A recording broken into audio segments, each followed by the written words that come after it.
everyone, and welcome back to Happy Hot Home. Today I am going to show you how to make a live pumpkin centerpiece. You may want to use this on your Thanksgiving table or just every day in your fall decor, but this is like one of my favorite DIYs that I started a couple years ago. And when I discovered it, I absolutely loved it, and I've been doing it ever since. So I wanted to show you all how to do it. So we're going to start off with a live pumpkin. I like to choose the white pumpkins. There are a variety of pumpkins out there from which to choose. If you want to choose an orange one, definitely you can make a beautiful flower arrangement with an orange pumpkin, but I particularly am drawn to the white pumpkins. So when I go to the store and I look for a pumpkin, and I think I actually got this one from Home Depot, what I look for when I am choosing a pumpkin for this centerpiece is I look for one that is mostly symmetrical all the way around. One that also stands up very straight. So when it is on its base, you know, it's not tilted like that.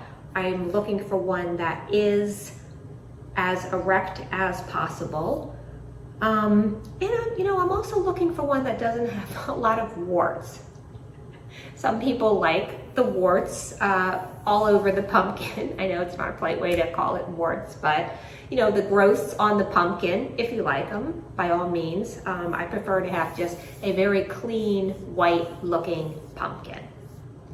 So this one, when I bought it, it did not have a stem, which was fine because I don't need the stem for this DIY.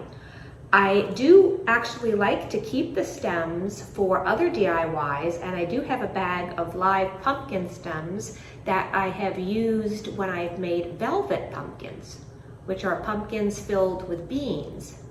And I have kept the stems because the stems look really nice on a velvet pumpkin when it is a natural stem. But that's not for this DIY, so I was not concerned about having a stem for this pumpkin. So I just went for the nicest pumpkin that I could find, and this was it. So what I am going to do, the things that you are going to need for this DIY, a very nice pumpkin, you're going to need a container, which we are going to use on the inside to hold the flowers, and one that is appropriately sized for your pumpkin. This is just a plastic cup. I've also used the travel cups. They're not plastic, but whatever they're made out of, kind of like a foam. The travel ones, I've used those for the inside of the pumpkin, but that you will want to use a container. You can even use a real glass if you want. Just make sure that it is going to fit your flowers, and you know, when you compare it to the pumpkin, it is appropriately sized and it's not going to be too high. So I have that. The other things that I am going to use, I have an ice cream scooper to get out all the guts from the inside. I have I love these. These are pruners that I use to cut all of my flowers when I make arrangements, whether they're inside or outside. I cut my peonies in the spring with these. I use them for everything. I cut roses, everything. I just clean and disinfect them, and I use them for everything. A magic marker, a good knife to cut around the top to make the hole, and you know, this is just a container that you use for corn, and because it's very pointy, this is what I'm going to use after I've made the circle, just to help make cutting a little bit easier.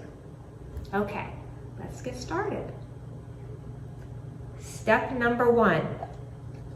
Take your cup that you have chosen, which is going to be the inside container, put it on the top of the pumpkin, center it nicely around the stem, and with a black magic marker, just make a circle around the top. So that is where we are going to know where to cut. Okay. So if you can see that, I just made a circle around the stem. Next, with my little corn holder, I'm just gonna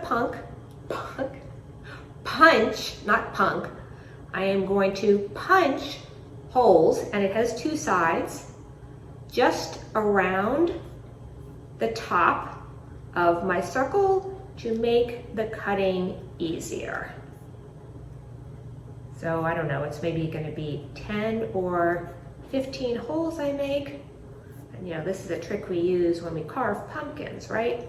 We use that little insert to make cutting easier because the skin on a pumpkin is rather thick.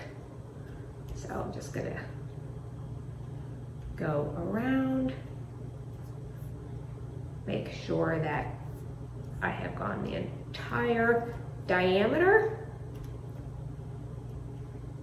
and see if that is good enough to start cutting. Okay, probably can't see the little holes, but so I am using a serrated knife. I feel like that's just easier to cut the skin, so that's what I'm going to use to cut. And let's see how this works out. See how easy it cuts. So I'm just kind of going in and out. Since I am going in a round direction, you know, it's not easy to, you know, continuously do it. So I am punching in, coming out, punching in, coming out, but making sure I do cut all the way through the skin. But since I, like I said, am going round, it does take a little bit of extra time. Oh, I also forgot to mention, before you get started, wash and dry your pumpkin. I washed and dried it with soap and water just to get a nice clean pumpkin and remove any of the dirt where, you know, if you got it from a pumpkin patch or wherever you got it from. That's an important step. So I'm making a very nice hole here. And it's relatively easy to cut through after you've punctured it several times. Okay, so I've gone all the way around.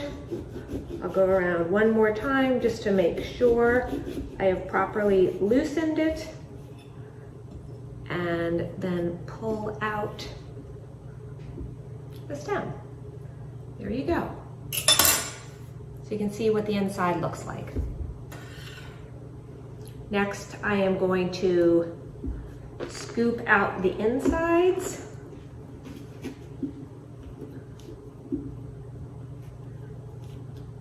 And just throw them in the sink. I am right next to the sink, so you want to do this right in the kitchen. You can see all of the pumpkin seeds.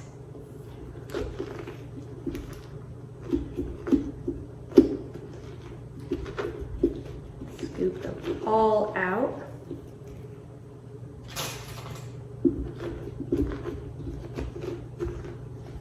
Until your pumpkin is nice and clean.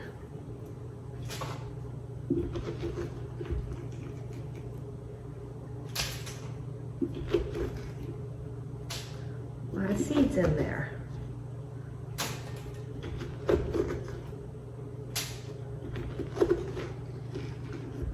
Okay, I think that's pretty good.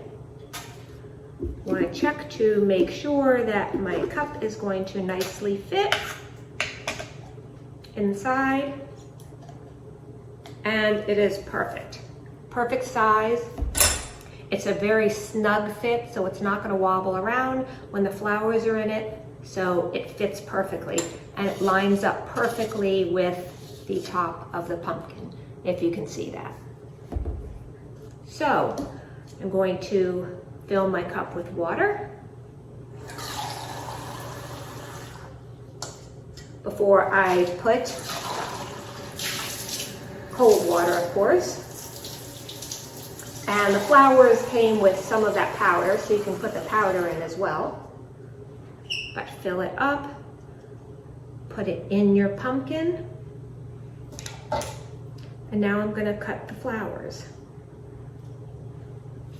So when I'm trying to determine the size, or the height of where I want it to be, I want just the tops to show. So I'm just gonna measure along the side, if you can see that.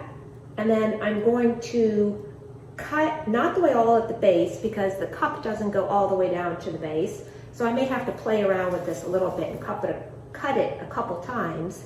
But when you first cut, you want it to be longer than shorter, because if it's too short, then your arrangement is going to be messed up. But if it's too long, you can always cut more.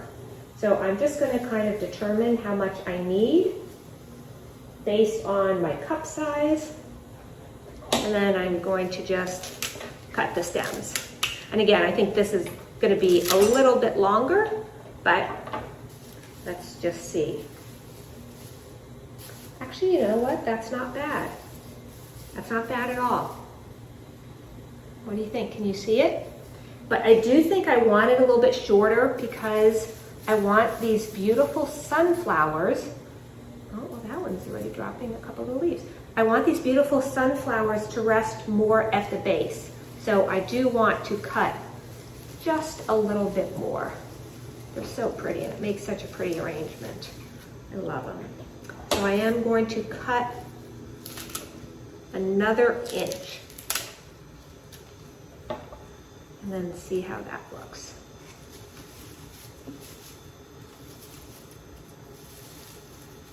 Oh, so pretty. Love sunflowers. Aren't they just the happiest flowers? Sunflowers are those flowers that just make you smile. I think it's their color.